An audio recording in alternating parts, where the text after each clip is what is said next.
Rebonjour à tous, rebonjour à toutes et re-bienvenue dans cette vidéo de top, flop, rattrapage et bilan à l'occasion de la nouvelle année 2021. Nous allons aborder désormais maintenant les flops 10, qui sont donc vraiment les films qui soit m'ont dérangé, soit m'ont fait chier, et que je trouve vraiment absolument nuls. Le classement est intéressant, mais particulier. Ça a été particulier d'essayer de faire une échelle de valeur par rapport aux différents films. C'était assez clair au niveau des deux premiers du classement. Tous les films qui sont ici, à mon sens, ne méritent pas d'être en flop, mais encore une fois, il me suffit de rajouter genre 2-3 films pour arriver à 10, donc je dis allez, on va en mettre quelques-uns. Voilà, on va commencer maintenant avec le numéro 10. The Grudge, réalisé par Nicolas Pesquet. Ce film est une suite spin-off multivers de The Grudge. Alors c'est possible, cela dit, que ça puisse rentrer dans la première histoire de The Grudge parce qu'il y a une nana américaine qui se barre au début du premier The Grudge. Donc The Grudge, c'est la saga Ju-On japonaise, qui est donc cette histoire avec le fantôme avec les cheveux longs qui vient derrière toi et qui fait et avec son fils derrière qui crie comme un chat. Ils ont fait une nouvelle adaptation de The Grudge, enfin une nouvelle suite de The Grudge. Mais alors, déjà quand tu racontes l'histoire, ça va pas, ça colle pas, parce que le scénario est pas du tout cohérent avec le truc. En principe, l'histoire de The Grudge, c'est quand quelqu'un meurt dans des conditions absolument terribles, une malédiction est créée, pour hanter les lieux où la personne est morte. Mais alors là, on te raconte qu'en fait, l'américaine, quand elle s'est barrée du Japon pour retourner dans son pays, eh ben, comme elle les avait déjà vus, elle a ramené les fantômes chez elle, aux États-Unis. Encore qu'il arrive à te suivre dans Tokyo, quoi, qu'il arrive à te suivre, s'il y a une nana qui se faisait attaquer dans son immeuble à elle, dans le truc. Donc qu'elle puisse le faire à Tokyo, à la limite, je veux bien. Le truc, c'est que là où les morts ont lieu aux États-Unis, les lieux deviennent à nouveau un lieu de grudge. Ce qui paraît pas très logique, du coup. Quand la meuf s'est fait tuer dans son appartement est pas devenu un point connecté au réseau de fantômes de The Grudge, quoi, ou je sais pas trop quoi. Donc, on n'en sait rien, c'est-à-dire on n'est jamais revenu dedans, je crois pas, dans The Grudge. Mais de base, ça paraît quand même super bizarre, parce que t'as vraiment l'impression que c'est les fantômes japonais qui l'ont suivi jusque-là, et qui restent dans la maison, quoi. Et tu fais, mais c'est pas votre lieu, enfin pourquoi est-ce que vous restez dans cet endroit? Enfin bon, bref. Au niveau du scénario, ça a pas vraiment de raison d'exister, mais honnêtement... Alors déjà, honnêtement, j'ai complètement oublié le film après l'avoir vu. Mais après vraiment, c'est complètement oubliable. Mais après m'être remis en mémoire le truc, c'est pas si catastrophique que ça. Ils ont essayé de faire quelque chose de plus ou moins respectable, notamment au niveau de l'histoire. Il y a beaucoup de personnages. Pour le coup, je trouve que c'est un truc qui est compliqué. Il y a beaucoup de personnages et beaucoup trop, je trouve, pour faire plein de victimes, du coup, aux fantômes. Mais en fait, ils ont chacun leur histoire isolée. Et on fait des allers-retours entre différentes histoires qui vont finir par se relier entre elles, pour comprendre à partir d'une flic, donc, qui est l'héroïne de ce film, qui découvre un cadavre dans la forêt, comment tout ça est relié du coup à cette maison d'origine dans laquelle vivait une nana qui avait vécu au Japon et qui avait trouvé des morts au Japon. Mais bref, il y a beaucoup d'histoires différentes qui généralement sont plutôt bien écrites, chacune essaye de raconter une histoire qui est assez touchante, qui te prend un peu aux tripes, ça touche à la famille beaucoup, il y a beaucoup de trucs particuliers, donc il y a quand même des histoires qui sont du coup assez intéressantes, mais trop nombreuses, reliées de façon un peu trop superficielle, je dirais, et dans un film qui, hélas, ne fait pas peur. Déjà, le truc, c'est que j'ai l'impression que les fantômes eux-mêmes n'attaquent plus, en fait, dans cette version. J'ai l'impression que les fantômes font juste voir des visions et des trucs pour terroriser et tourmenter les personnes, mais en fait, ils attaquent plus du tout. Alors que pourtant, ils attaquaient vraiment, quoi. Enfin, ils tuaient des gens, du coup, dans les autres trucs. Il y en a une qui a été aspirée sous sa couette, carrément. Enfin, ils font plus vraiment ça, en fait, dans celui-ci. Et du coup, toutes les scènes d'horreur sont un peu plan-plan, et tu les vois venir à des kilomètres, quoi. À chaque fois que tu vois un gamin, quand il est silencieux un peu trop longtemps, tu sais qu'à un moment où il va se mettre à hurler, il va faire un truc un peu bizarre. Tous les fantômes font la même chose, ils ont tous le même bruit de gorge, ils ont tous la même façon de faire le truc. Normalement, il y avait que la nana qui était là, parce que elle s'était fait péter la gorge, je crois, parce que le mec l'avait égorgé. Maintenant, tous les fantômes font dès qu'ils arrivent quelque part, et pour autant, donc, ils font rien.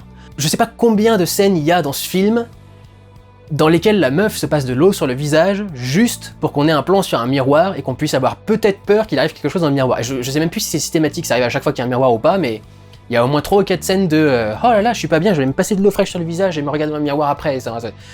Tu sens que c'est quand même vraiment très fait exprès, et c'est un peu le seul problème, c'est qu'en fait, dans une histoire qui est plutôt bien écrite, tout ce qui est mal écrit, c'est ce qui concerne l'horreur. Et même s'ils essayent d'avoir un côté un peu original, t'as l'impression qu'ils essayent de faire un film d'horreur dans les environnements les plus quotidiens possibles, Et du coup, il y a aussi une scène par exemple qui se déroule dans un centre commercial, dans un supermarché, vraiment où tu vas simplement faire tes courses. Et ils arrivent à essayer d'intégrer de l'horreur là-dedans, mais enfin, c'est de l'horreur de The Grudge 2020. C'est génial d'ailleurs que The Grudge s'appelle The Grudge tout court, alors que c'est une nouvelle suite, mais bon. Mais d'un autre côté, le film reste quand même assez plan-plan, parce que tout se passe dans des maisons assez classiques pour les films d'horreur, où le cliché absolu du film d'horreur, un hôpital psychiatrique. Donc c'est un film qui est capable du meilleur comme du pire, principalement du moyen. En principe, il était en 8ème place, mais je l'ai ramené devant les autres films, parce que vraiment c'est le film sur lequel j'ai moins de choses très négatives à dire, quoi. Effectivement, c'est pas du tout une bonne suite à The Grudge, mais il y a quand même assez d'efforts qui sont faits au niveau du scénario et un petit peu de la mise en scène qui est assez jolie, pour que le film soit pas non plus une catastrophe, quoi. Donc voilà, on va mettre ça pour ce qui est de The Grudge, et on va passer au numéro 9. Mignonne, réalisé par Maïmouna Doucouré. Je vais être tout à fait honnête, je m'en veux d'avoir ce film dans mes flops. À la base, il était en 10ème position, parce que je considérais que c'était celui qui était le moins pire de l'ensemble, mais finalement c'est quand même un film qui me... The Grudge reste moins pire, et c'est quand même un film qui m'a un petit peu énervé quelque part, mais j'avais pas envie de le mettre dans ce classement, parce que je comprends ce que la réalisatrice, Maïmouna Doucouré, a essayé de faire.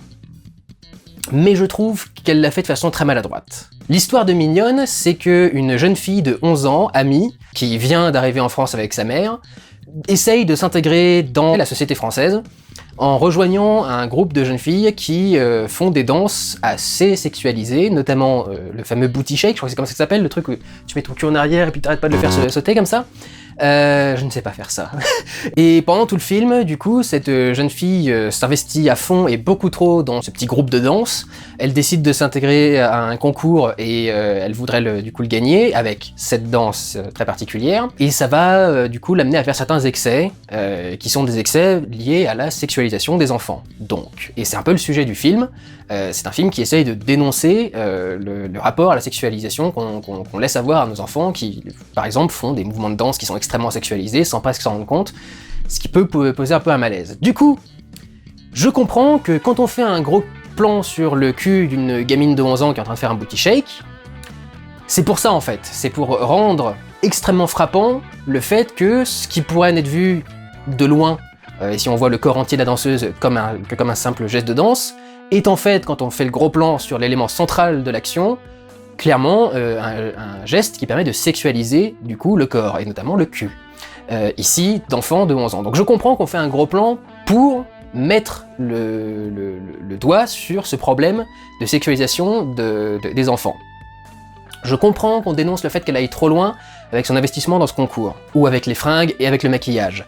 Je comprends que c'est une réaction qui est cette décision de se concentrer sur la danse, est une réaction qui est motivée par une opposition avec sa mère, qui elle est dans un respect de la religion et une soumission par rapport à son mari et dans le fait de cacher son corps, etc. Qui sont l'exact inverse de ce qui attire du coup la gamine ici, et qui est principalement attirée par ça parce que justement c'est l'opposé de ce qu'elle a vécu pendant des années, donc elle veut découvrir ça. Et donc je comprends à quel point tout ça a été fait pour dénoncer justement une sexualisation. Et le film a été victime d'une polémique. Le commentaire était que, du coup, en voulant dénoncer la sexualisation de ces gamines, en fait, elle sexualise ces gamines à fond, la réalisatrice. Mais du coup, pour moi, il y a deux problèmes. D'une part, il y a une scène en particulier que je trouve extrêmement gratuite, un acte en particulier que je trouve très gratuit, et qui en plus n'est quasi pas réabordé dans le reste de l'histoire. C'est un moment où, en fait, la gamine a piqué le portable d'un mec qui fait des travaux dans son appartement, pour pouvoir du coup envoyer des messages à ses copines, se filmer en vidéo, avoir le portable que sa mère refuse de lui acheter, quoi, ou ne peut pas lui acheter, je sais plus. Et à un moment, le mec essaye de le récupérer, et avant de lui rendre son portable, la gamine s'enferme dans la salle de bain, baisse son froc, et prend en photo son entrejambe. Je crois qu'elle envoie même la photo dans le cloud, ou un truc dans ce genre-là, et donc il me semble que c'est pour faire chier le mec. Dans mes souvenirs, alors j'ai pu l'oublier parce que j'ai pas vraiment pris de notes, et je l'ai vu il y a déjà quelques temps, mais dans mes souvenirs, ça n'est jamais réabordé dans le film. C'est-à-dire que le mec n'est jamais emmerdé pour avoir vu, pour avoir la photo du sexe d'une enfant de 11 ans qui apparaît sur son cloud.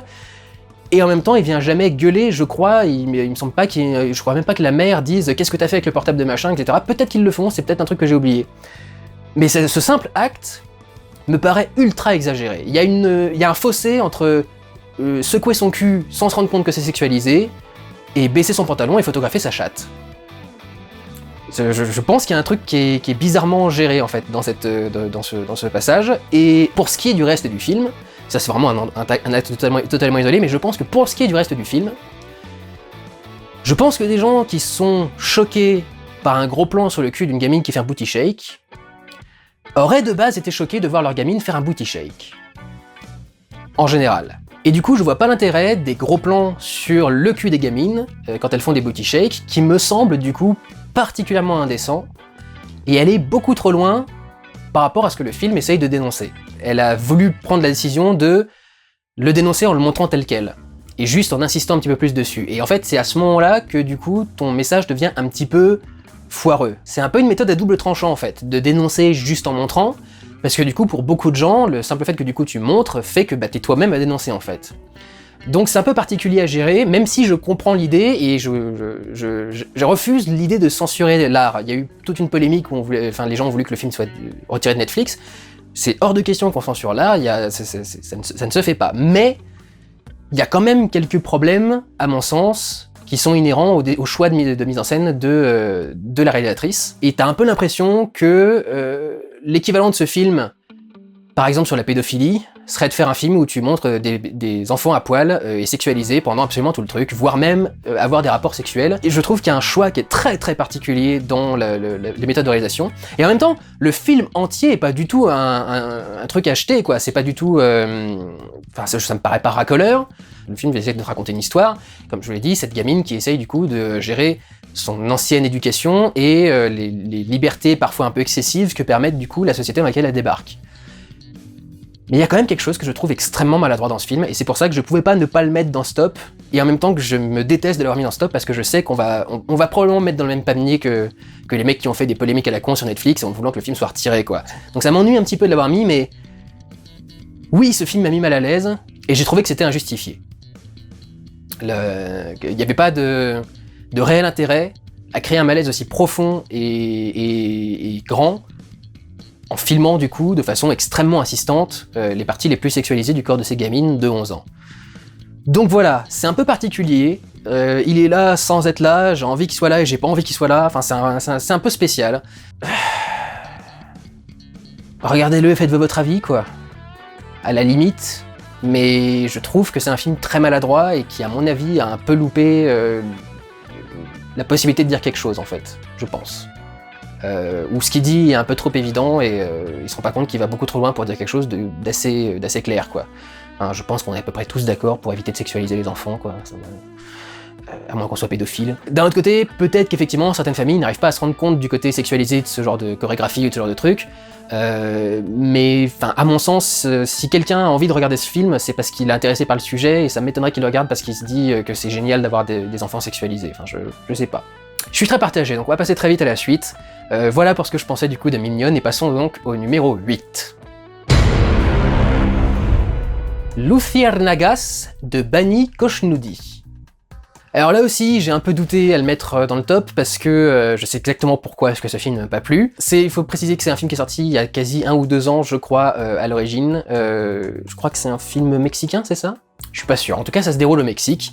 Ce film s'appelle Luciole. Ça aurait été très facile de traduire le nom en français, mais non, ils ont laissé le nom original, donc c'est Luciérnagas. Donc Luciérnagas raconte l'histoire de Ramin, un jeune homme qui débarque de l'Iran parce qu'il est homosexuel, et du coup il est persécuté dans son pays d'origine. Et il a pris un bateau pour partir en Europe, laissant derrière lui son petit ami, qui lui n'avait pas envie de partir apparemment. Problème, le navire n'a pas amarré en Europe, il a amarré au Mexique, à Veracruz, et donc il se retrouve un petit peu paumé dans un pays dont il ne parle pas la langue, qu'il n'avait jamais étudié, ou dans lequel il n'avait jamais pensé se rendre, et donc c'est un personnage qui est un petit peu paumé. Et en fait, c'est un peu ça, la base du coup la base de l'histoire fait un peu ce que je n'aime pas le film. À la base, ça me paraissait être une histoire intéressante, c'est un personnage qui a des remords du coup d'être parti, parce qu'il est pas arrivé à l'endroit où il voulait, il est pas dans un endroit où il veut rester, il y a d'autres endroits où il veut aller, il rencontre aussi des gens sympas, donc il se dit peut-être que je pourrais rester ici. Et en fait, c'est une errance à la Antonioni. C'est un personnage qui va passer absolument tout le film à ne pas avoir d'objectif. Son objectif, c'est de prendre une décision finale par rapport au fait de rentrer ou non, ou aller ailleurs, ou rester ici, etc., etc. Mais en fait, rien ne travaille vraiment, du coup, cette question. Tu vas plus suivre sa vie de tous les jours, comment est-ce qu'il se débrouille, arriver à choper des petits boulots par-ci par-là pour essayer de s'en sortir économiquement. Et pour une raison qui me semble assez absurde, parce que je trouve que les personnages sont pas si liés que ça, et leur relation est pas très intéressante, etc. Enfin, rien ne paraît très intéressant dans ce film. On va partager le film quasi de façon équitable avec la nana qui travaille dans l'immeuble, dans l'hôtel où il est logé. Qui est donc une Mexicaine, qui a toujours habité là, et qui voit un de ses ex revenir. C'est un ex avec qui la relation s'est très mal terminée, et du coup il va y avoir tout un tas de trucs entre eux, elle va se demander si elle va aller le revoir, quand ils vont se revoir il va se passer des trucs un petit peu particuliers, et puis après elle va se poser des questions, enfin bon bref. En fait, ce qui me pose souci, c'est qu'au bout de 58 minutes, j'ai fait pause, pour regarder où est-ce que j'en étais, parce qu'il se passait rien. Et quand tu passes 58 minutes de vide, c'est généralement compliqué de trouver quelque chose de satisfaisant dans ce qui reste du film, en fait. Et c'est quelque chose qui m'est jamais arrivé avec un film d'Antonioni, par exemple, parce que leurs errances sont toujours assez intéressantes et racontent quelque chose sur les personnages, mais là, déjà, diviser l'histoire en deux personnages, ça te détache complètement de Ramin, qui est censé être le personnage principal, et en fait, t'es plus vraiment, du coup, entré dans son truc à lui.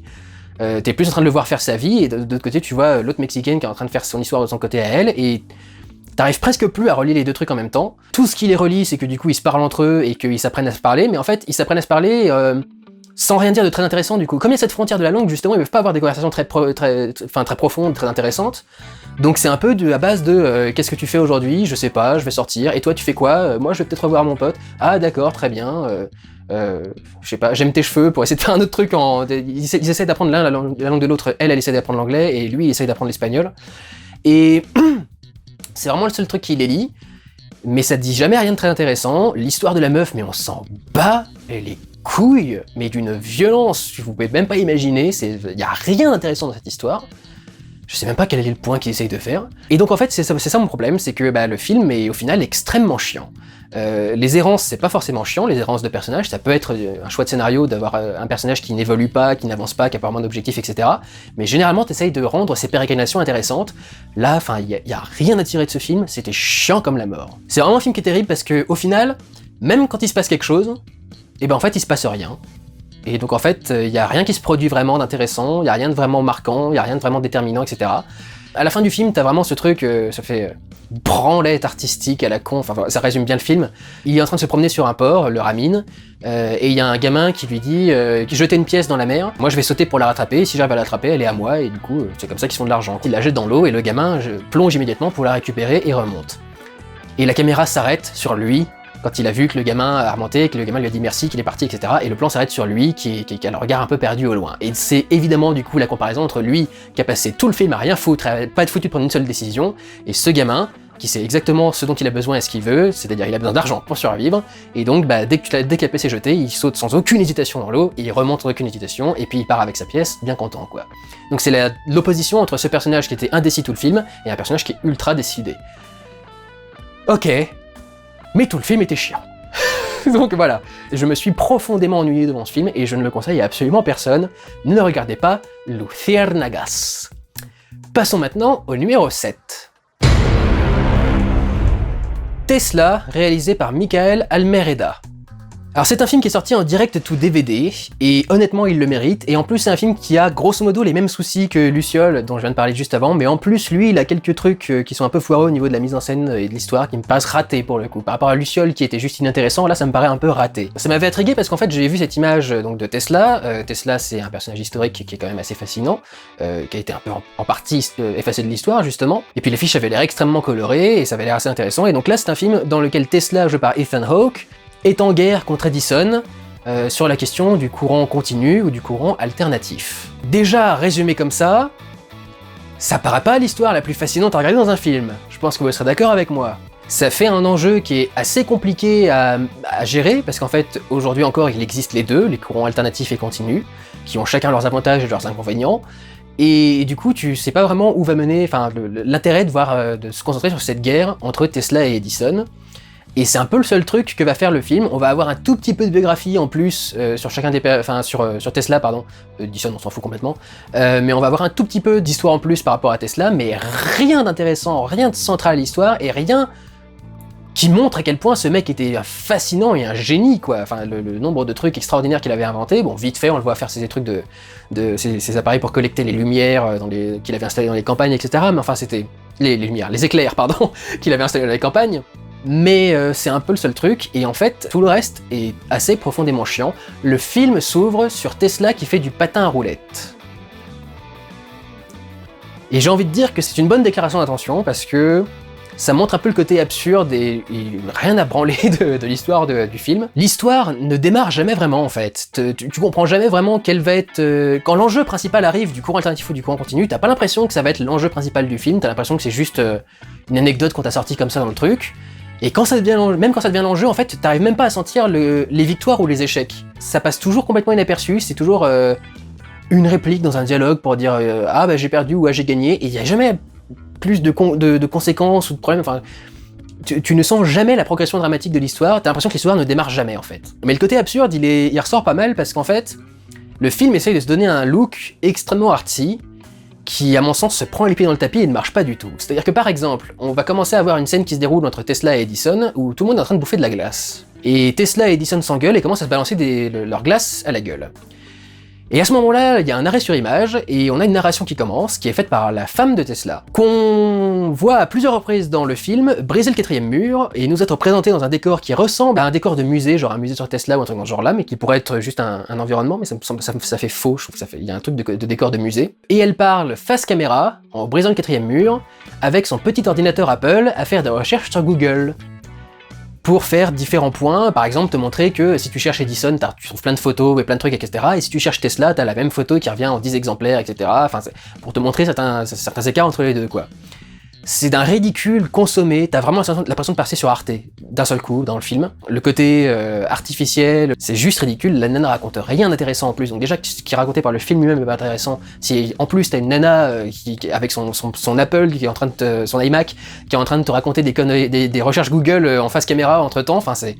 Où est l'intérêt du truc, quoi? Tout le film essaye d'avoir comme ça ce côté un petit peu farfelu et qui exagère la suspension d'incrédulité et le contrat passé avec le spectateur. Il y a pas mal d'environnements qui sont des backgrounds qui sont simplement faits en étant peints sur des plaques de bois, sur du carton, sur du papier, sur un truc dans ce genre-là, avec un style volontairement plutôt cartoon et non pas réaliste. Donc tu vois très bien à chaque fois qu'on met un personnage devant ce truc-là que on n'essaye pas de te faire croire que c'est un vrai décor, on essaye justement de jouer sur le fait que c'est une découverte, c'est une feuille, comme une feuille au théâtre, sur laquelle on a peint un décor particulier, parce qu'on pouvait pas le construire, parce qu'on pouvait pas aller tourner sur place, etc., etc., quoi. Et ça fait cheap.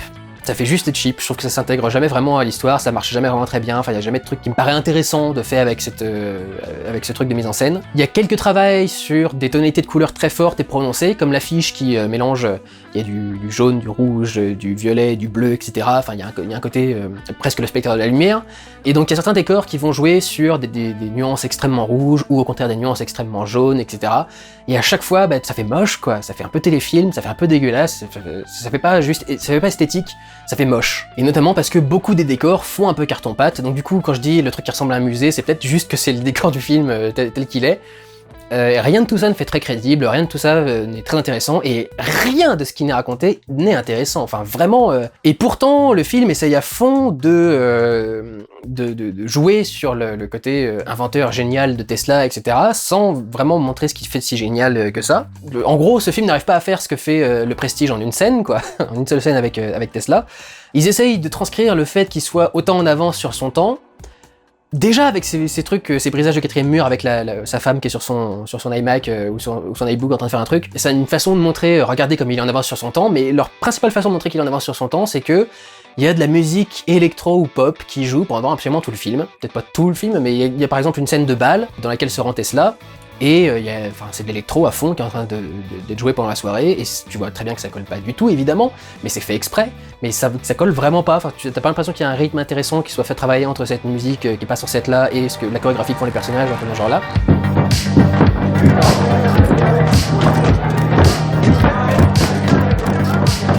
C'est pas très intéressant, et alors à la fin, il y a le final le plus ridicule que j'ai vu dans un film depuis très longtemps.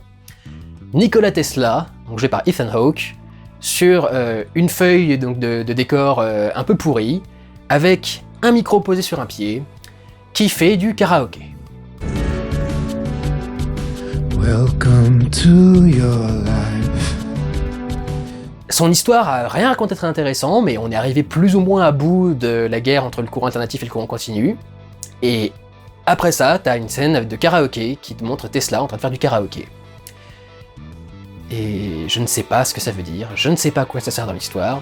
C'est de la branlette intellectuelle de A à Z.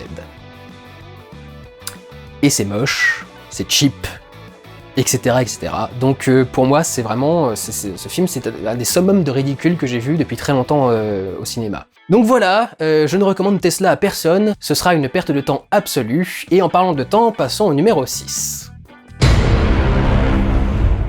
Tenet, réalisé par Christopher Nolan. Alors j'entends déjà vociférer au loin les fans de Nolan, qui ne supportent pas qu'on dise quoi que ce soit sur leur chouchou. Je suis navré, mais vous avez tort. Tenet est un échec absolu. Tu ne peux pas faire un film concept, où tu passes ton temps à expliquer le concept, et ensuite tu sors, n'essaie pas de comprendre, ressens-le. C'est complètement contradictoire, c'est absurde de dire ces deux choses-là en une seule phrase.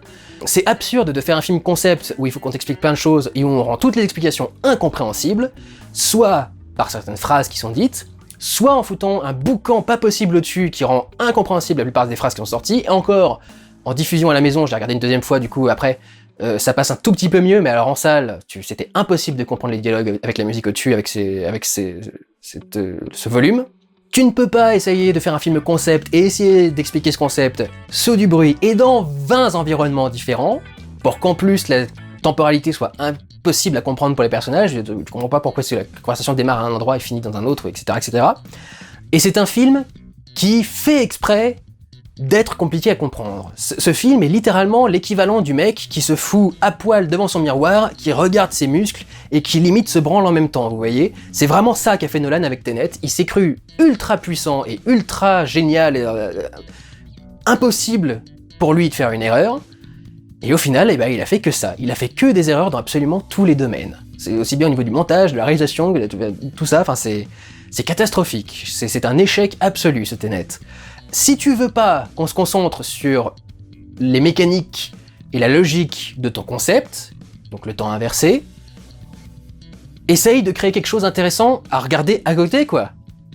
Parce que ni l'enquête à la James Bond n'est particulièrement intéressante, surtout qu'elle est complètement tarabiscotée, aucun des personnages ne sont intéressants, même pas Pattinson, j'ai vu beaucoup de gens être un peu plus relax avec Pattinson, mais enfin je trouve pas du tout qu'il soit plus intéressant non plus. C'est peut-être un des personnages qui a le plus d'émotions affichées, c'est sûr, mais ça me semble pas un personnage intéressant non plus, mais c'est très clair qu'il a plus d'émotions affichées que le protagoniste, qui s'appelle le protagoniste, parce qu'on n'a pas envie de lui créer quoi que ce soit comme personnalité, on n'a pas envie de dire quoi que ce soit sur lui, qui réagit de façon absurde à tout ce qui se passe, soit en ne disant rien, soit au contraire en lançant des blagues à un moment où tu vois pas du tout pourquoi il lancerait des blagues et tu te dis mais ça colle pas du tout au reste de la personnalité qu'on t'a vu avoir jusque-là, enfin ça ne colle pas du tout, et le personnage est totalement inintéressant et ça me donne absolument pas envie de suivre l'histoire. J'ai beau l'avoir vu une seconde fois, il y a quand même des incohérences dans ce scénario. Il y a effectivement des trucs que j'avais pas entendus, sur lesquels j'étais pas clair. Par exemple, la femme qui se jette du bateau, je comprenais pas comment est-ce que c'était possible. Principalement parce que j'avais pas compris que le Sator qui était sur le bateau était le Sator du futur et non pas le Sator de sa bonne époque. Le truc, c'est que ça n'a toujours aucun sens parce qu'au final, quand tu reprends l'histoire, il y a aucun de ces hommes de main qui lui a dit « Dis donc, c'est bizarre, vous êtes venu tout à l'heure, vous êtes jamais reparti, mais vous étiez plus sur le bateau, puis votre femme elle était là, puis elle est repartie aussi, puis alors qu'elle devait être partie là-bas avec votre fils, et puis finalement elle était sur le bateau. » Le mec s'est jamais dit, tiens, c'est bizarre, il s'est passé un truc bizarre avec ce bateau pendant ma sortie, sur ce jour précis où j'ai envie de détruire le monde. C'est bizarre, j'ai l'impression qu'il y a un truc particulier quand même, je devrais peut-être faire un peu attention. Voilà, entre toutes les explications qu'on nous donne au début qui n'ont aucune utilité par la suite, enfin la radioactivité par exemple de la balle inversée, ça ne revient absolument pas dans le reste du film, ça n'a aucun intérêt, ça n'est pas utile pour l'histoire.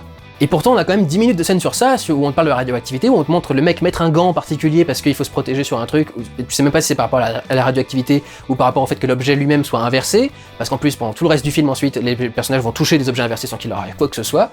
Donc, tu comprends pas en fait, aucune de ces règles ne fonctionne vraiment, c'est juste des trucs qui sont balancés comme ça dans un dialogue pour que tu aies l'impression qu'il y a un truc complexe qui se passe, mais en fait, il y a rien de complexe qui t'arrive, quoi. C'est une des histoires les plus basique et conne et mal écrite en plus, qui se prend les pieds dans ses concepts. Je vais pas rester des heures non plus, hein, il y a un vlog qui est sorti à l'époque. Mais alors un des trucs qui a bien nourri ma haine par rapport à Tenet, et on peut commencer à parler de haine à ce niveau-là, alors il est pas premier du top. Effectivement, c'est pas le pire film que j'ai vu cette année. Il y a des films bien plus mauvais à mon sens que j'ai eu, mais moi c'est un film qui me gonfle particulièrement, donc mon degré d'énervement commence à augmenter là, à partir de là. Et un des trucs qui m'a le plus gonflé, ça a été tous les délires des fans, et du public en général, même pas forcément fans, qui se sont créés autour de Tenet. Notamment le délire du « il faut le voir 2 fois pour le comprendre », comme si c'était quelque chose de positif. Voir un film 2 fois pour lire de nouvelles subtilités, oui c'est intéressant. Voir un film 2 fois pour le comprendre, ça veut dire qu'il est mal fait parce que tu l'as pas compris la première fois.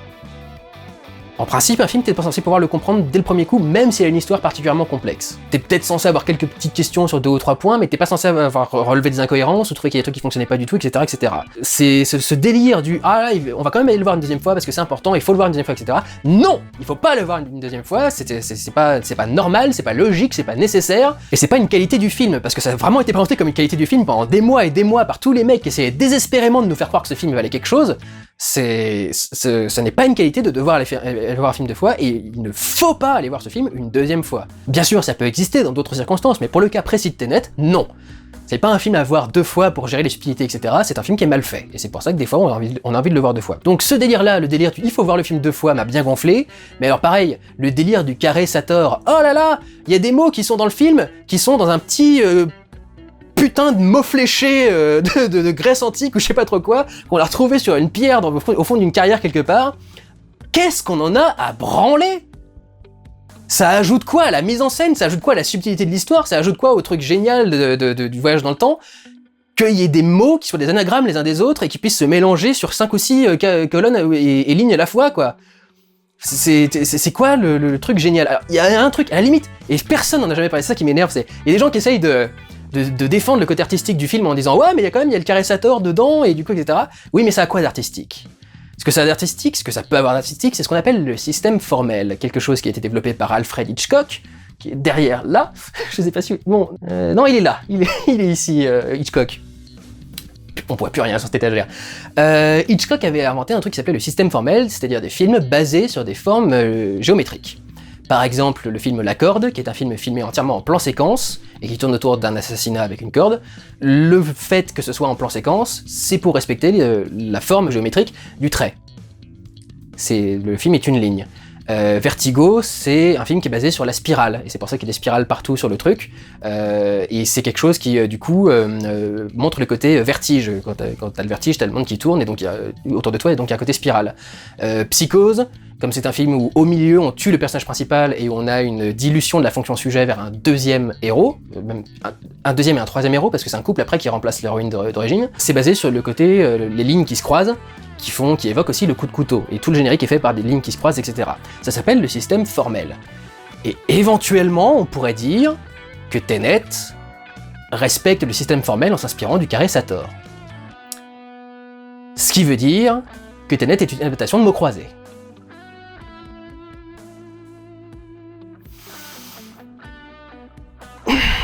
Donc voilà, ça c'est une façon d'utiliser le carré Sator pour défendre artistiquement Tenet. Le problème c'est qu'une fois que t'as dit ça, est-ce que ça rend le film plus intéressant? Est-ce que ça rend le film moins chiant? Est-ce que ça rend le film plus compréhensible? Est-ce que ça corrige les défauts? Non! T'as juste appris qu'il y avait un truc qui s'appelait le carré Tenet quelque part. Ou le carré Sator, je sais plus. Donc enfin, ça c'est un des trucs qui m'a particulièrement gonflé avec ce film pendant cette année. J'ai aussi détesté le délire du « ah, dis donc, si ça se trouve, c'est Clémence Poésy qui a inventé l'arme dans le futur », l'indienne nous dit textuellement que ce sera inventé dans plusieurs générations. Donc c'est pas elle qui, en vieillissant, a développé le truc dans le futur, c'est peut-être à la limite sa descendance, éventuellement. Mais enfin, c'est clairement pas elle qui a inventé le truc, quoi. Donc il y a tout un tas de théories comme ça qui ont été développées pour essayer de rendre le film intéressant. La plus marquante étant la théorie qui est autour de Robert Pattinson, que j'avais violemment rejeté au début, mais qui me semble être plausible maintenant que j'ai revu le film. Il y a quelques jeux de regard qu'il fait par rapport à la mère et tout, qui te laissent penser que, ouais, effectivement, il y a peut-être une connexion entre eux, et puis comment il te raconte le truc, etc., il peut y avoir quelque chose. Mais j'ai quand même l'impression qu'on passe complètement à côté de l'ironie du fait qu'on a sauvé ce gamin pour qu'il crève quelques années après. Enfin bon, c'est un truc un peu particulier, quoi. Donc je trouve même ça, à mon sens, ça rend pas vraiment le film ultra intéressant. Et puis personnellement, je suis navré, mais je n'ai toujours pas compris à quoi ça servait d'envoyer des armées dans les deux sens, qui vont vers le futur et vers le passé, notamment parce que chacun des deux camps le fait, Donc quel avantage ça te donne en fait de faire ce genre de truc? Quel avantage ça te donne de faire une reconnaissance dans le passé, enfin de faire une attaque dans le passé, enfin à l'endroit et à l'envers en même temps, étant donné que les deux ont cette capacité, et donc a priori les deux doivent avoir des informations post-combat et pré-combat, etc. Enfin, je vois toujours pas à quoi ça sert, cette armée sort toujours de nulle part au milieu du truc. Je suis toujours pas sûr d'ailleurs de comprendre le plan du truc du futur. Je crois que ce qu'ils ont en tête, c'est que faire exploser la bombe puisse retourner le temps en fait.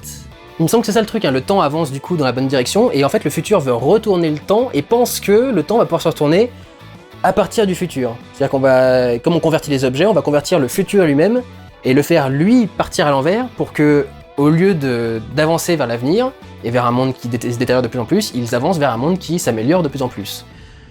Je crois que c'est ça l'idée, et qu'en fait c'est Sator qui a modifié le plan lui-même pour qu'en fait ça fasse tout péter. Je crois que c'est ça l'idée en fait. Je comprends toujours pas comment fonctionne leur plan. Donc, à mon sens, Tenet c'est vraiment une des plus grosses blagues qui soit sortie au cinéma, et pour moi c'est la preuve irréfutable d'un certain degré d'arnaque chez Christopher Nolan, ou en tout cas la preuve irréfutable que, comme je le dis depuis longtemps, Christopher Nolan n'est pas du tout le génie qu'on essaye de vendre. Il a eu un ou deux éclairs de génie avec Batman, The Dark Knight, et avec Inception, et en dehors de ça, pour moi, il a toujours fait des films qui sont foireux et qui ont des problèmes de leur construction et dans tout le reste. Donc, pour moi, c'est la preuve ultime que ce mec est vraiment pas du tout le génie qu'on essaye de vendre. Il a eu des coups de chance, par-ci par-là, mais c'est tout ce qu'il a eu, quoi. Enfin, je considère pas du tout que ce soit un génie, et sûrement pas tel qu'on le vend. Et je voudrais peut-être revenir sur un dernier truc. Maintenant que la version Blu-ray est sortie, on peut se rendre compte que, du coup, l'IMAX a été géré exactement comme les séquences de Batman. C'est-à-dire qu'en fait, s'il avait une caméra IMAX sous la main le jour où il fallait faire le plan, il a fait le plan en IMAX. Et s'il n'en avait pas, il l'a fait en scope normal. Et c'est assez terrible parce que tu te rends compte qu'en fait c'est un mec qui n'arrive pas à mélanger ses codes de mise en scène pour qu'elle ait une cohérence artistique. Elle a une cohérence technologique avec comment est-ce que le film a été tourné, mais elle n'a pas une cohérence artistique ou émotionnelle par rapport à la scène qu'on voit. Et du coup, ces changements de ratio, ils sont totalement froids, ils sont totalement techniques, et je comprends pas pourquoi est-ce qu'il tient à ce point à montrer ses plans dans leur ratio large de tournage, étant donné à quel point il n'y a pas de réflexion dans l'ouverture du ratio et l'ouverture du cadre dans ces plans. En principe, dans n'importe quel film, quand on joue avec le ratio, c'est qu'il y a un truc très particulier qui a lieu. Là, c'est vraiment au plan, à la scène, à la séquence, et du coup, si tu prends une séquence qui a été tournée de façon normale, et que d'un seul coup tu veux mettre un petit insert, un petit plan qui vient d'une autre scène qui a été tournée en IMAX, d'un seul coup ça fait un plan IMAX au milieu du truc, tu fais mais pourquoi est-ce que d'un seul coup on a un regain grandiose alors qu'il se passe rien de spécial? Voilà, pour ce qui est de Tenet. Passons maintenant au numéro 5. Connecté, réalisé par Romuald Boulanger. Alors le film qui a surfé à mort sur le truc du confinement alors qu'il venait à peine d'avoir lieu, probablement qu'il n'a pas déclenché la colère du grand public comme Songbird par exemple, parce qu'il s'est décalé de son sujet d'origine. C'est un film qui a été tourné dans les conditions du confinement et qui se déroule pendant le confinement, mais qui ne traite pas du confinement.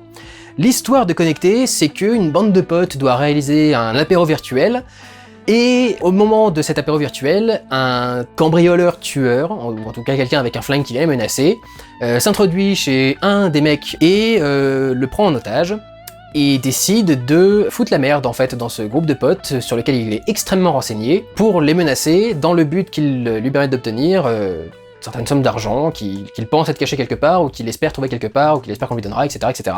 C'est un scénario extrêmement classique. Le groupe de potes qui s'engueulent, c'est un peu la base du film français. On pourra noter par exemple le prénom par exemple, mais il y a eu pas mal il y en a eu un qui est sorti justement il y a pas longtemps avec un truc sur un portable ou je sais pas trop quoi, enfin il y avait un truc par rapport à un portable et il y avait une bande de potes qui... le portable restait allumé pendant une conversation, je sais pas trop, enfin bon bref.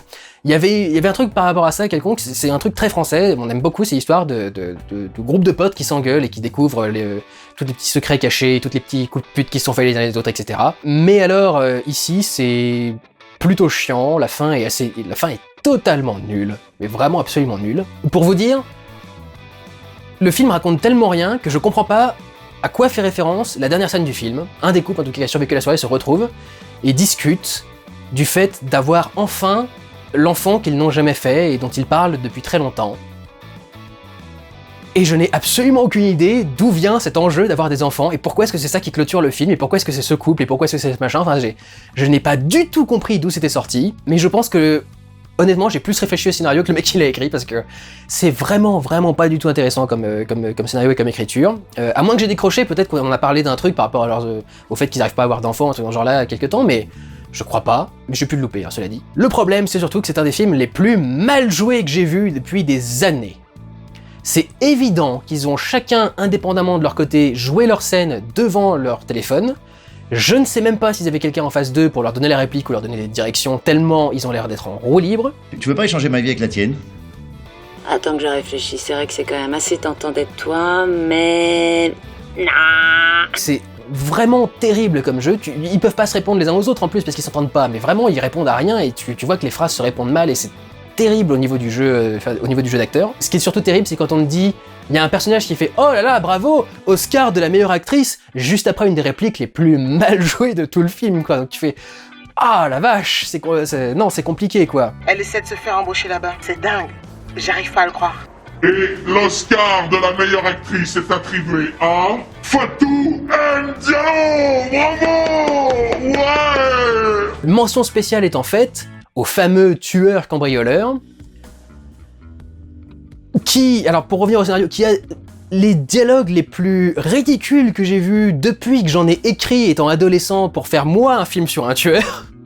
J'ai vu leur tueur dans ce film, j'ai vu un tueur que j'avais fait moi dans un court-métrage que j'avais fait quand j'avais 14 ans ou 16 ans avec mon meilleur pote, quoi.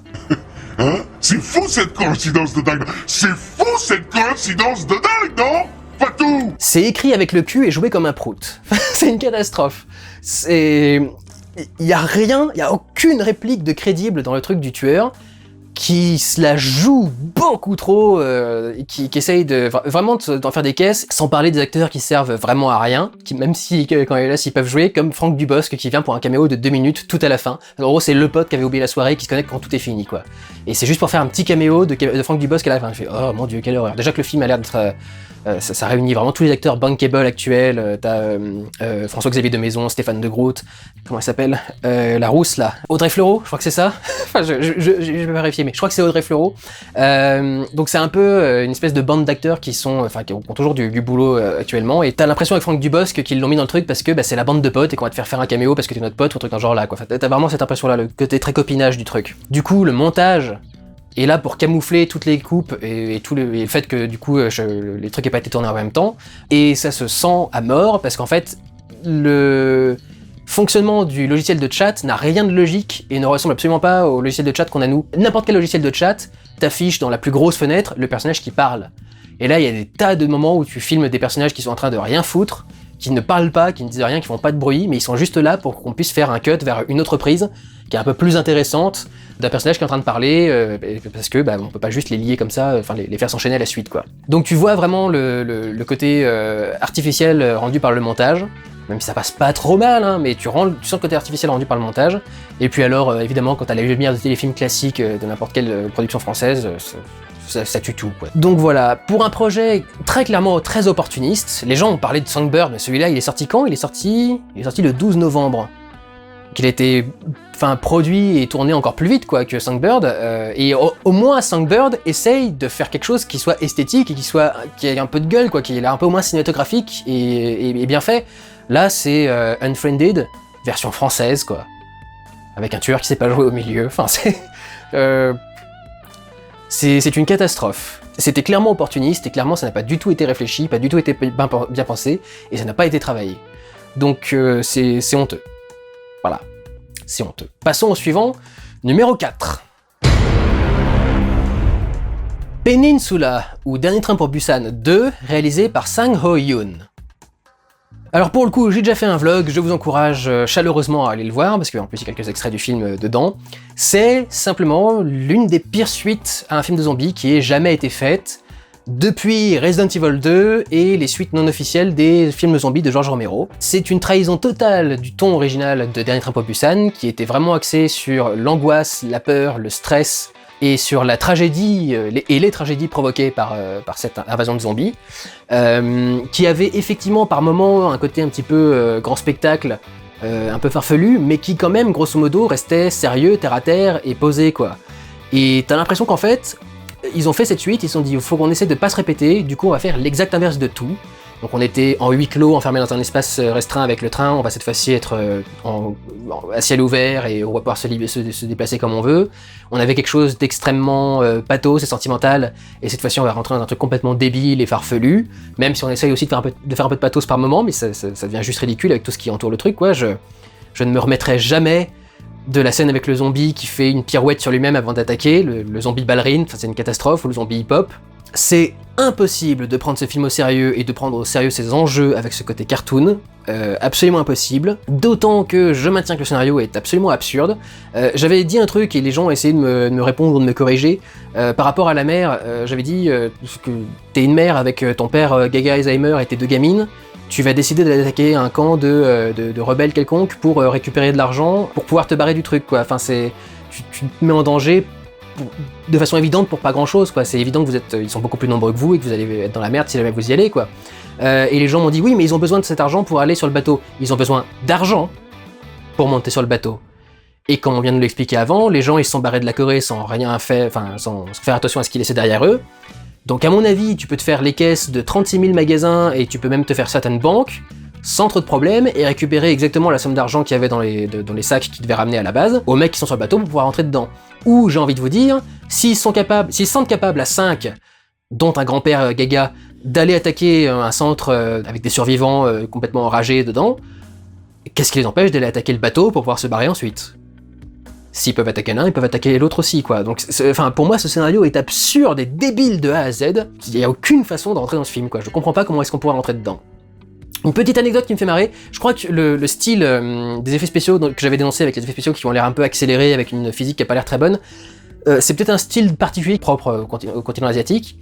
J'ai vu un mec à un moment qui m'a lancé un message en faisant « Oh là là, Durandal qui découvre le... » et un mot qui semblait avoir l'air coréen, quoi. Et je me dis, tiens, c'est peut-être un nouveau style que je connais pas, je vais faire une recherche Google, je fais copier-coller, je vais dans Google, 0 résultat.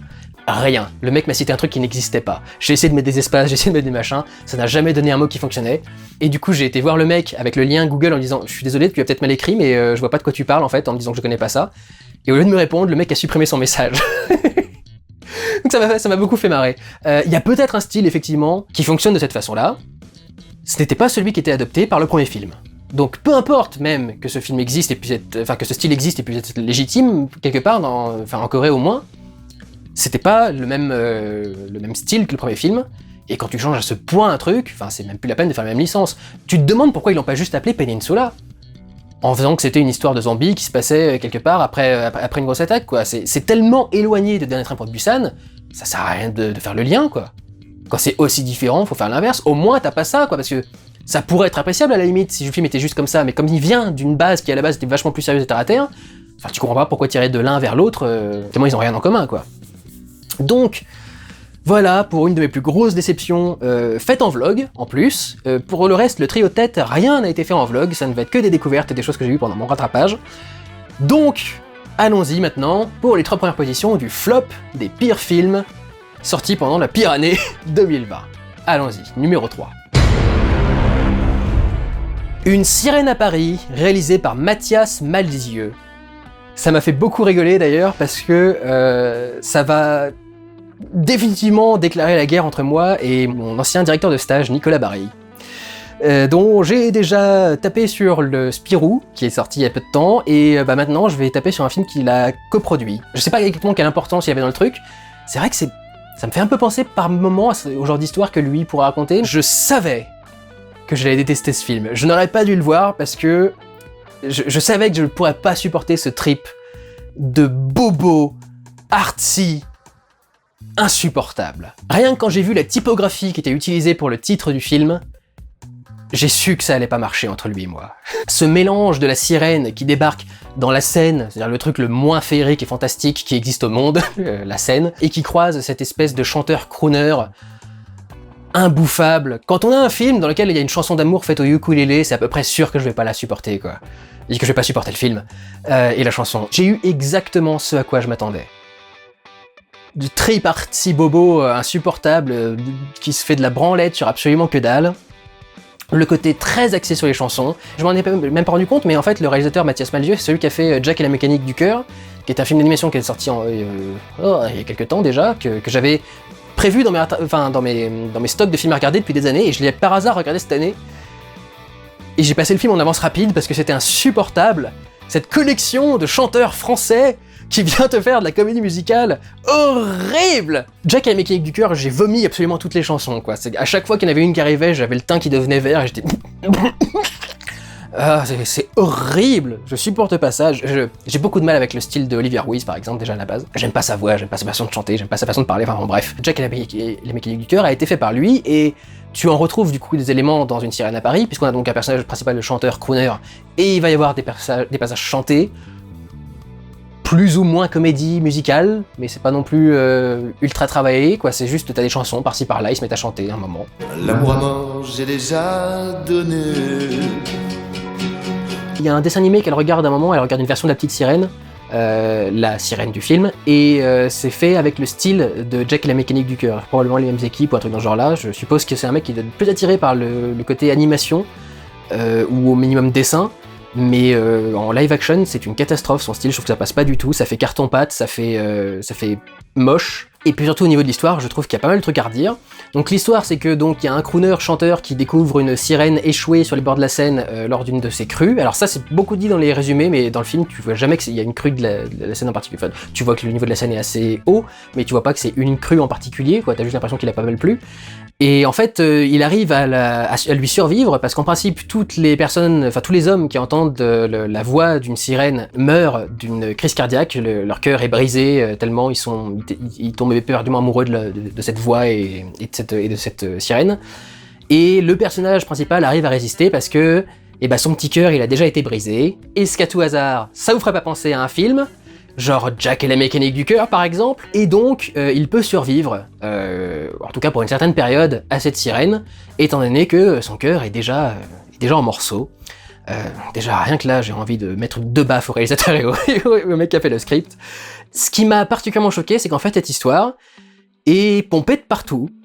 Déjà il y a une partie du style quand même qui revient pas mal de Moulin Rouge et une partie de l'histoire aussi du coup entre les deux, mais alors la relation est même, bon le style par rapport à Moulin Rouge c'est une comédie musicale quoi, avec des lumières un peu rouges dans le coin, donc évidemment ça peut me faire penser à Moulin Rouge, peut-être que c'est juste une comédie musicale, mais alors il y a un truc qui est impossible à nier, c'est que la relation entre les deux personnages principaux est 100% pompée sur le 5e élément.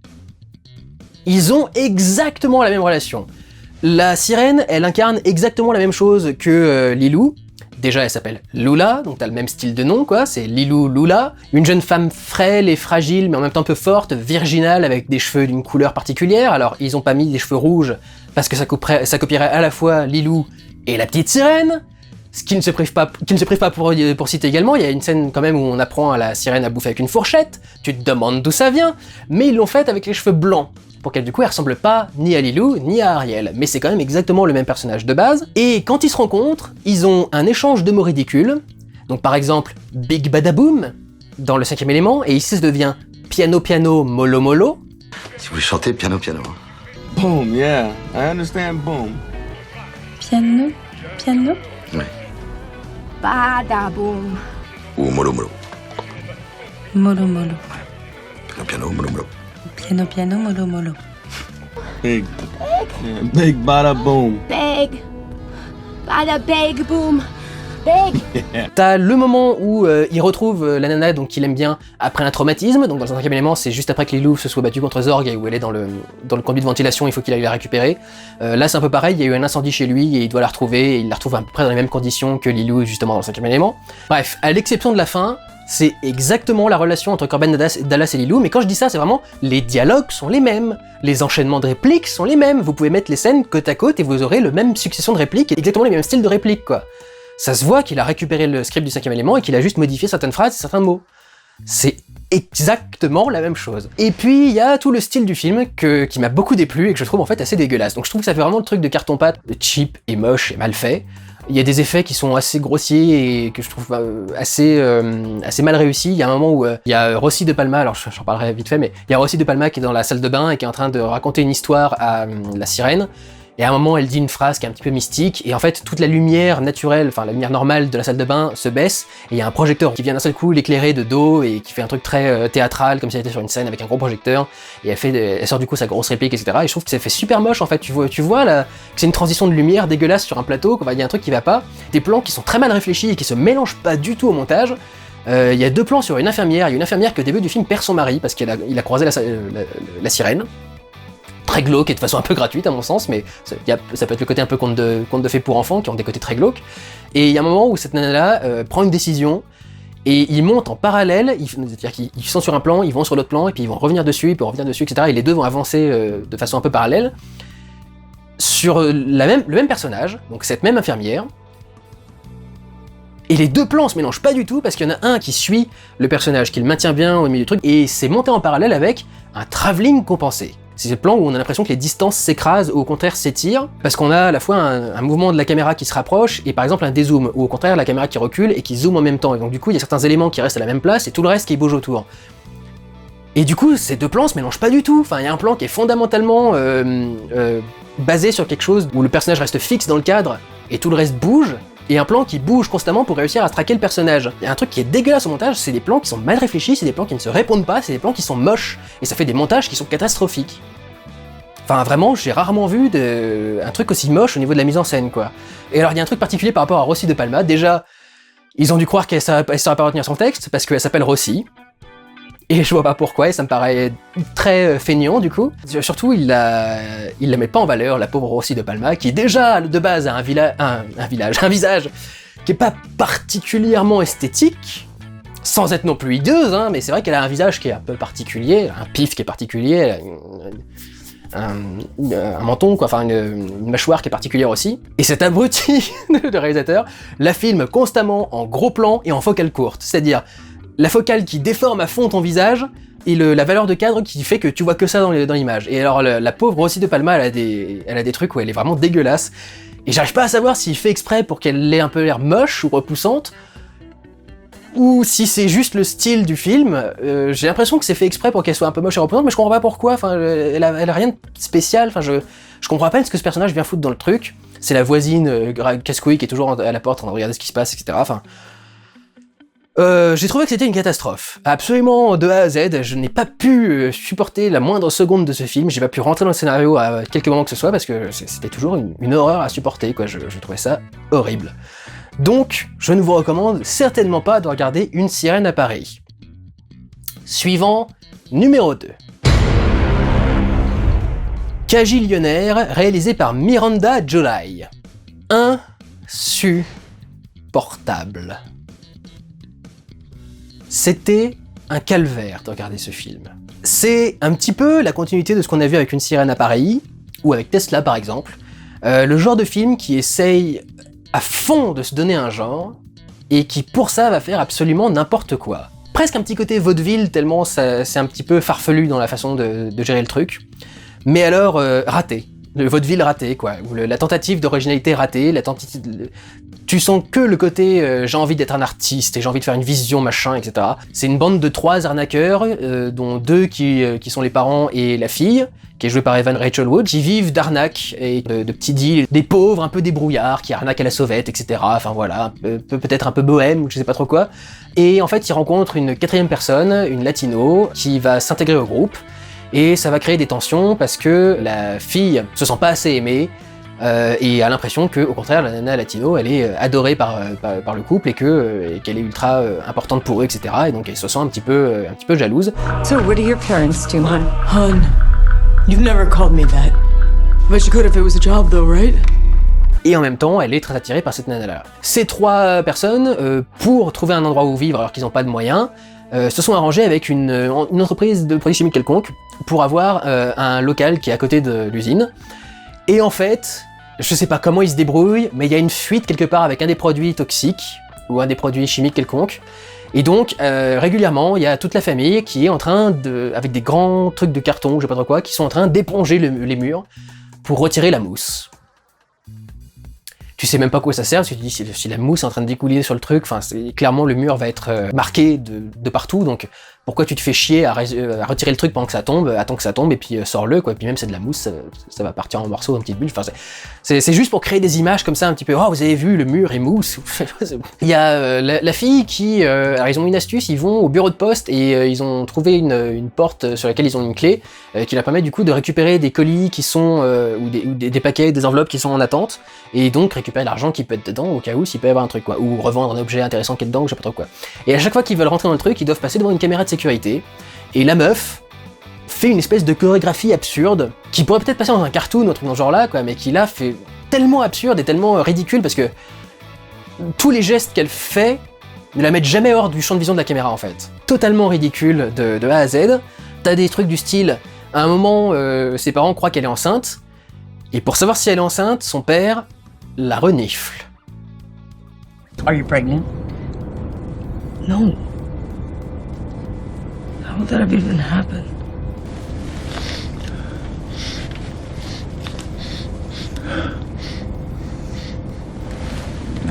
Le genre de truc vraiment absurde ou bizarre, juste pour le principe d'être bizarre, quoi. Enfin, c'est totalement débile. Les deux nanas, donc celle qui est là à l'origine et la latino, se lient d'amitié autour d'un arrachage d'ongles. À un moment, elles s'engueulent. Il y en a une qui essaye de retenir l'autre par la main et elle tire un de ses ongles, un de ses faux ongles.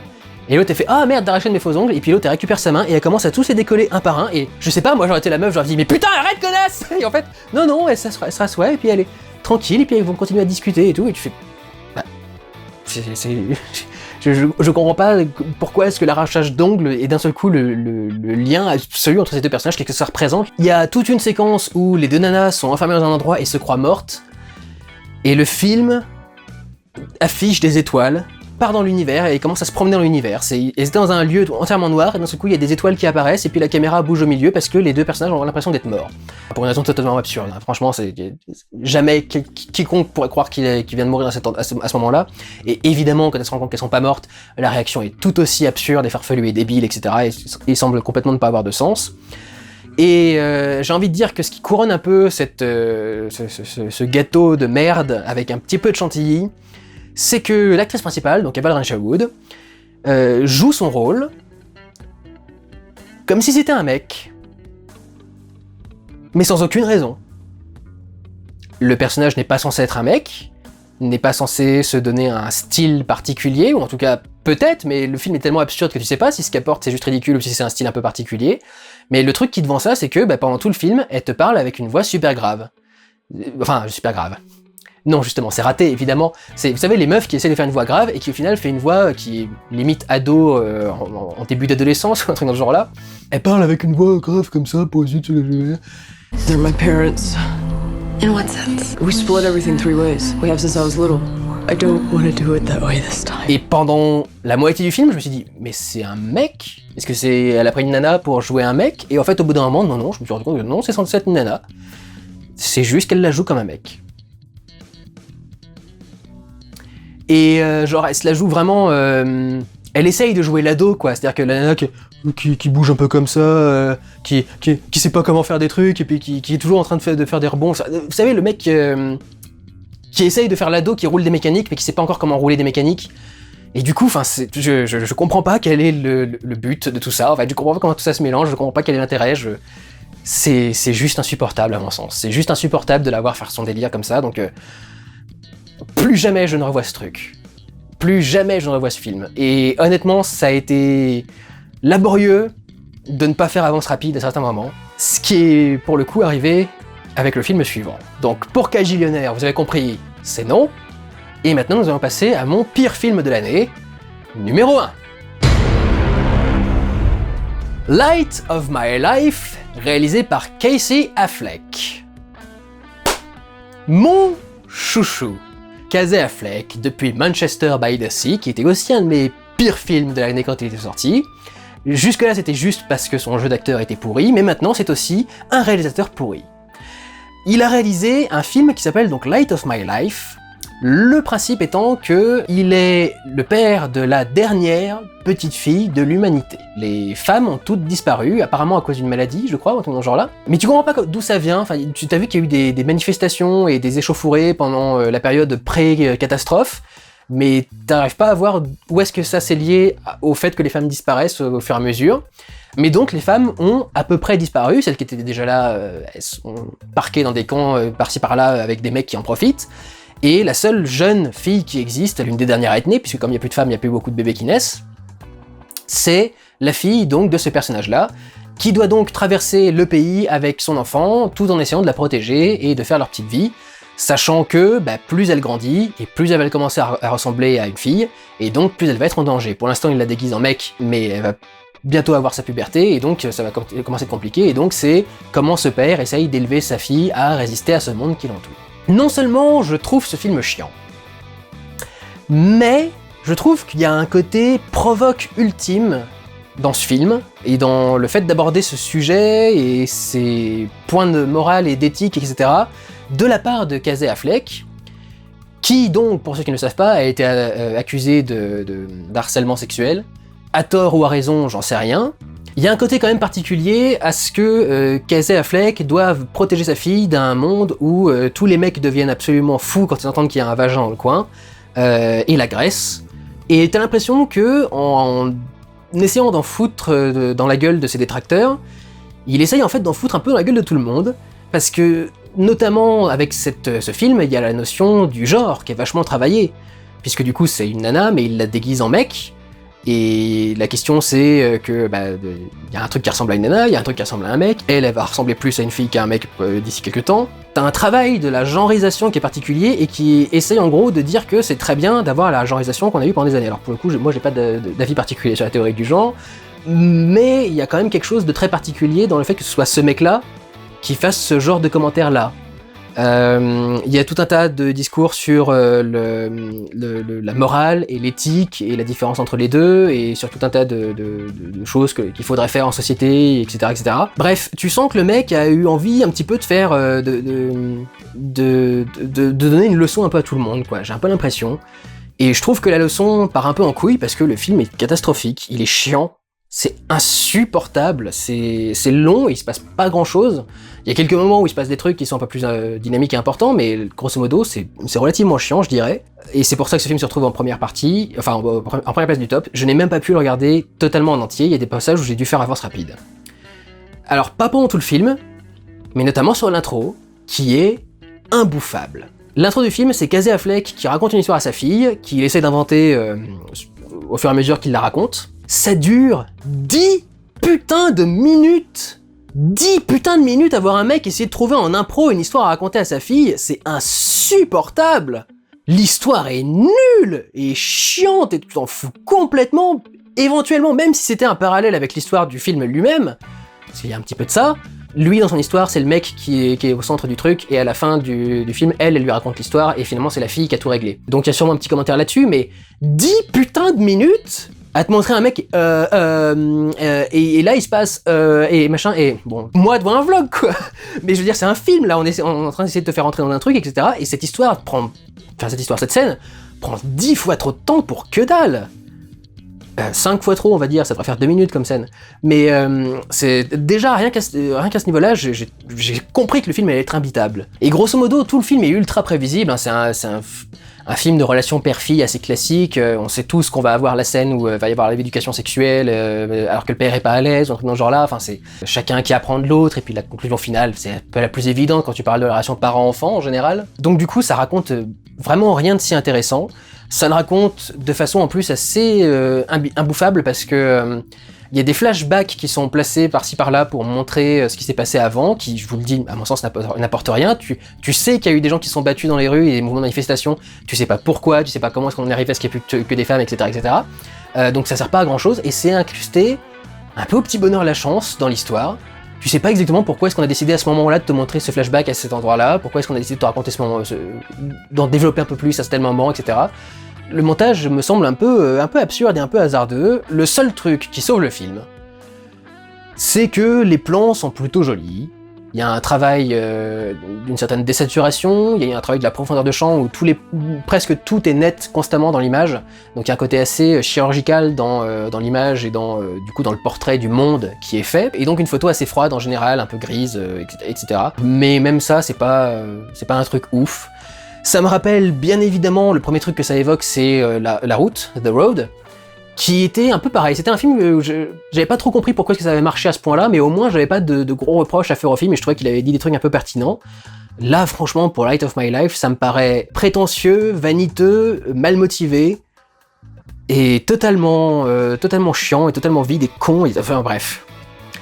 Je crois que c'est un peu... c'est un peu compliqué en plus de décrire spécifiquement ce qui me plaît pas dans le truc, c'est bien évidemment le jeu de Casey Affleck m'a donné envie de gerber pendant tout le truc, mais c'est vrai que je peux pas trop détailler pourquoi ce film m'a déplu à ce point.